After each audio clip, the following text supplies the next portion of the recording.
Halo śmieteczko, z tej strony Habi, a w dzisiejszym filmie omówimy sobie nadchodzący nowy sezon w Stanów 2. Czy na pewno Sandstone zniknie, ulepszony typ treningu w Stanów 2, nowy Discord dla widzów Habiego i wiele więcej w tym materiale. Jeśli lubicie Sandstone'a i jest to wasza ulubiona mapa, zostawcie łapkę do góry i strzelcie suba dzwonkiem, a my zaczynamy. A więc w pierwszej kolejności na pewno was zapraszam oczywiście na Discorda, którego macie podanego w oczywiście przypiętym komentarzu. To jest nowy Discord dla widzów, tam jest już ponad 100 widzów, więc was też nie może zabraknąć. Ludzie szukają oczywiście osób do gry, a także będą odcinki z widzami, którzy są na Discordzie, więc tam was nie może zabraknąć. A my teraz zaczynamy oczywiście omawianie nowego sezonu 9, bo naprawdę jest grubo. A więc tak, sezon 9 będzie bardzo mocnym nawiązaniem do dżungli oraz papugi, ale dlaczego papugi? Nie wiem, ale Beholder, moi drodzy, opublikował na swoim kanale Telegramie zdjęcie papugi w mocno aktualizacjowej wersji i można powiedzieć, że w takim mocnym stylu nowego awatara gry. Osobiście uważam, że nowy styl będzie nawiązaniem do wielkich zmian i całkowicie nowej mechaniki. Dlaczego? Ponieważ nowy sezon 9 jest ostatnim sezonem przed oczywiście sezonem dwucyfrowym, czyli na przykład sezonem 10 już będzie całkowicie inny niż każdy poprzedni. Papuga może symbolizować dżunglę i zmiany na jednej z map, która już jest w grze. Zaskoczeni? No to słuchajcie dalej. Jak wiecie, kilka lat temu do gry została wprowadzona mapa Breeze i od pewnego czasu gracze z bardzo małym zainteresowaniem, można powiedzieć, że z coraz mniejszym grają na tej mapie, a deweloperzy po prostu to widzą. Ale Habi, dlaczego mapa ma oznaczać Breeze'a? Dlaczego papuga ma oznaczać Breeze'a?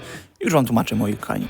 Papuga sama w sobie nie oznacza mapy, a to, co się znajduje wokół mapy. Jak wiecie, Breeze jest położona na dzikiej wyspie, gdzie nie trudno spotkać jadowite owady, bądź też dzikie zwierzęta, a z tym właśnie nam się kojarzy dżungla. Z taką dzikością w danym miejscu i nieznanym. Uważam, że najbliższy sezon zobaczymy potężne zmiany na Breeze i nie tylko jeśli chodzi o wygląd, ale również o jakieś nowe, ciekawe przejścia, można powiedzieć, że tak zwana urozmaicona mapa. Mówiąc szczerze, osobiście nie mogę się tego doczekać, ponieważ na Breezie od dawna, moi drodzy, już tak z taką chęcią nie gram. Jak pewnie widzieliście, też wiele jest eventów, które nawiązują przykładowo do tego Breeze'a, chcąc oczywiście deweloperzy przekonać zawodników i graczy do grania częściej na tej mapie.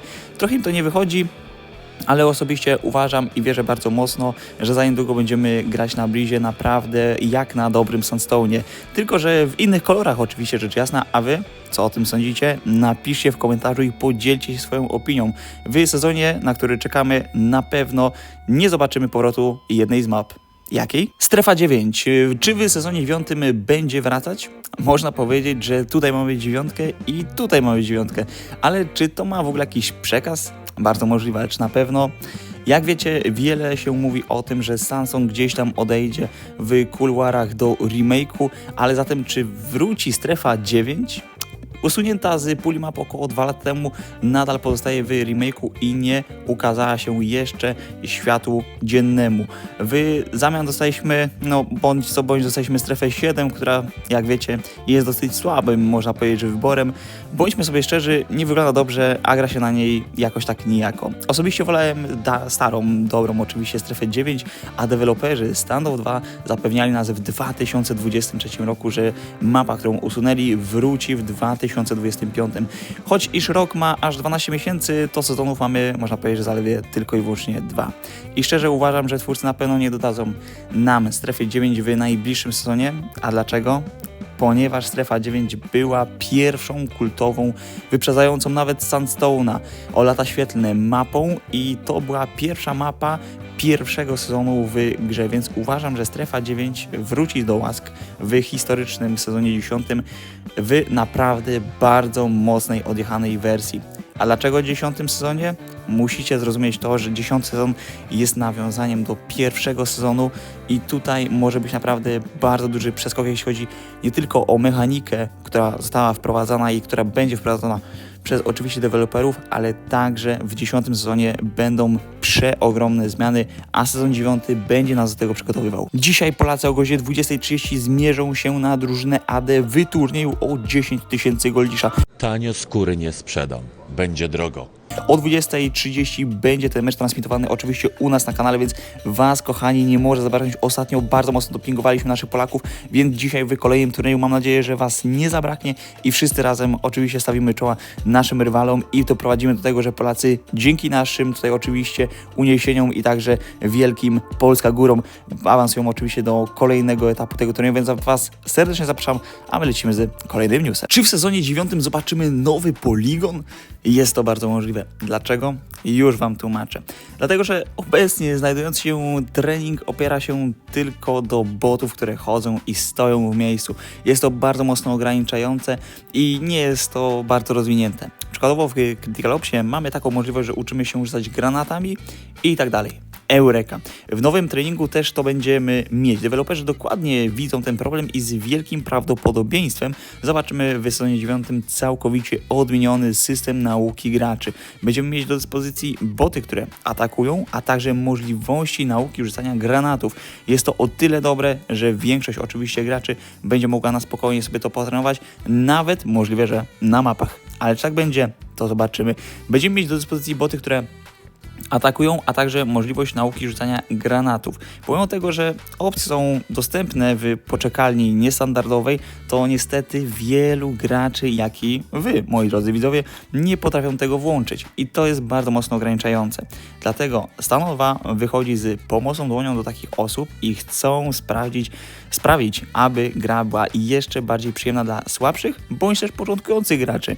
Uważam, że to świetny pomysł, który naprawdę przyczyni się do rozwoju graczy oraz ich umiejętności, ponieważ umiejętności i rozwój są oczywiście najważniejsi. A czy Wy jesteście z takim podejściem? Napiszcie w komentarzu, co o tym sądzicie, ponieważ ja uważam, że to byłby naprawdę strzał w dziesiątkę nie tylko dla słabszych graczy, ale też dla lepszych, żeby się rozwijać na przykład przed takimiś dużymi turniejami, tak jak na przykład Polacy, jeśli będą grać o godzinie 20:30, to na pewno taki tryb i taki trening by się oczywiście przydał.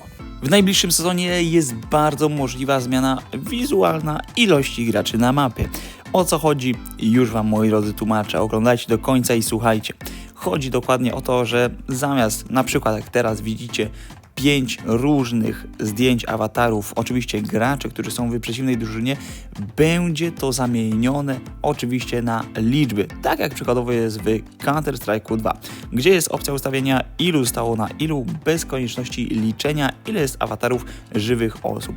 Osobiście uważam, że jest to super opcja, która na pewno bardzo mocno przypadnie do gustu wielu osobom, ponieważ niektórzy nie lubią lub niektórzy nie, no wiecie, po prostu mają takie czaszki założone oczywiście, co przyczynia się do tego, że jest to bardzo mocno mylące i wpływa to oczywiście na korzyść, a gdy zostanie to już wprowadzone do gry, to oczywiście te takie rzeczy no nie zawsze będą działać, ponieważ nie każdy będzie miał to włączone i pewnie większość graczy po prostu się przerzuci na właśnie opcję liczbową, gdzie będzie pisać ilu zostało na ilu i mniej więcej jak to wszystko tam wygląda. Jest to wielki plus i mam ogromną nadzieję, że to wejdzie jak najszybciej i już niebawem, ale czy tak będzie, to niestety czas pokaże. Czy Sandstone zostanie usunięty? No i tutaj pytanie, które nurtuje wiele osób tak mocno, że nie mogą spać przez wiele nocy. Pytanie, które jest dla nich tak mocne, że nie wiedzą, czy na serio tak będzie. Dlatego, moi drodzy, ja przychodzę i tutaj najpewniej i ze wszystkimi oczywiście odpowiedziami spróbuję Wam odpowiedzieć, jak to mniej więcej będzie. Dlatego powiem Wam, jak będzie najpewniej i wszystkie za oraz przeciw. Moi drodzy, jak wiecie, teoretycznie wiele ludzi mówi, że Sandstone ma zostać usunięty. Jest to bardzo prawdopodobne i bardzo możliwe, że za niedługo właśnie twórcy go usuną. Ale co wtedy? I tutaj przychodzi taka myśl w mojej głowie, że jeśli usunęli strefę 9 i dodali ją i teoretycznie mają dodać ją po 2 latach w 2025, to bardzo możliwe, że zrobią tak samo z Sandstone'em. Usuną go teraz, żeby go dodać za 2 lata. Ale co wtedy? I wtedy deweloperzy gry by musieli teraz, w oczywiście sezonie 9, nam dorzucić do puli map jakąś nową mapę, bądź bardzo możliwe, że będzie to właśnie strefa 9. Odpowiednio do sezonu 9 zostanie przywrócona strefa 9, ponieważ 2 dziewiątki mogą się oczywiście kojarzyć z jakimś, tutaj można powiedzieć, że nawiązaniem lub przywiązaniem, lecz z drugiej strony bardzo prawdopodobne jest to, że w sezonie 10 wróci strefa 9 oraz przykładowo Sandstone. Osobiście uważam, że koniec Sunstone'a, jakiego znamy, jest bardzo blisko i tutaj trzeba się na to już na pewno przygotować. Chcąc, nie chcąc, mapa jest na tyle długo, że po prostu zaczyna się nudzić i potrzeba zmian. A najbliższy czas do tego jest idealny, aby te zmiany wprowadzić. Czekam z niecierpliwością na kolejne kroki, a wy jak uważacie? Czy Sandstone zostanie usunięty? Nowy pistolet w grze. Dokładnie, to jest prawda. W najbliższym sezonie zobaczymy najpewniej nowy pistolet, bądź też broń, choć ja uważam, że kto będzie, moi drodzy, grał bronią, skoro mamy już ich tak dużo, więc ja uważam, że to będzie pistolet. A jaki? Oglądajcie, a się dowiecie. Moim zdaniem zobaczymy od bardzo dawna wyczekiwany rewolwer. Dokładnie, rewolwer. To będzie naprawdę creme de la creme, którego jeszcze w standoffie nie było, ale od jakichś 2 lat wiele się o nim mówi i wiele osób, w tym także ja, chciałbym taki nowy pistolet zobaczyć oczywiście w grze. Mam nadzieję, że się nie przeliczę i już niebawem ten nowy pistolet będzie dostępny. Jest też szansa na jeszcze jedną opcję, którą oczywiście mogą deweloperzy tutaj dodać, ale jest to już, można powiedzieć, że w następnym odcinku o tym troszkę więcej opowiem. Uważam, że temat nowej aktualizacji się jeszcze nie wyczerpał, jeszcze do końca, a to, co będziemy za niedługo widzieć, na pewno zwali z nóg niejednego weterana gry. Więc ja, moi drodzy, w tym filmie Wam już bardzo dziękuję i życzę wszystkiego dobrego, szczególnie dobrego dnia. Zapraszam Was dzisiaj na streama o godzinie 20:30 właśnie na YouTubie, ponieważ Polacy będą grać. No i można powiedzieć, że miłego dnia, kibicujcie, oglądajcie, moi drodzy, wczoraj wpadł oczywiście fantastyczny odcinek, w którym pewno będziecie mogli się z niego dużo dowiedzieć. Zobaczcie, ponieważ trwa aż 51 minut porządnej, solidnej wiedzy. Ja Wam bardzo dziękuję, moi drodzy. Trzymajcie się i dobrego dnia. Hejka!